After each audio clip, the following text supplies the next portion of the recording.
น้องตักใต้สบายดีเป็นยามแรกๆคำๆบ้านหน่อยจะฉีดพี่น้องเอ้ยฉีดบ่ได้พี่น้องฝนตกยางนักยางแห้งไปทางระยองพี่น้องเอ้ยทางระยองไม่ได้แถววัดคลองไผ่พี่น้องเอ้ยขอกระมามันนี่กระมาล่าต่อมาลุยต่อพี่น้องเปิดเน่าเออโอ้ยังได้พี่น้องเออเปิดเน่าต้นตัวเลียนนี่3 ปีกว่าพี่น้องเออเปิดเน่ากลางน้ำพี่น้องเออ พอจะมาคนกันทำกันขึ้นอีกพี่น้องลุยงานต่ออีกวันนี้ทองผ่าเป็นยังไงเป็นหมื่นพี่น้องนะ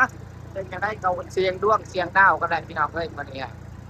คนโบดนคนโบไหว้เดี๋ยวมันขึ้นนี่ก็ว่าจะลงมาเสกมาขึ้นนี่โอ้ยเสกอะไรพี่น้อง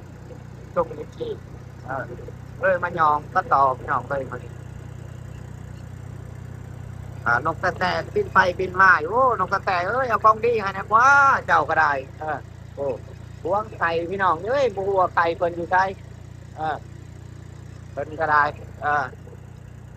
ของดินอยู่จากบาทนี่ละอยู่เรียนโอ้ยเบิ่งเงาพี่น้องเอ้ย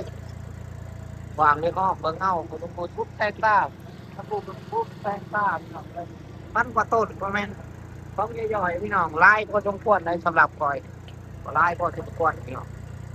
วันนี้ก่อยก็มาลุยงานต่อพี่น้องไอ้ตรงที่เห็นกับคนไหนคนแช่ก็ความจริงเด้อบ๊ายบาย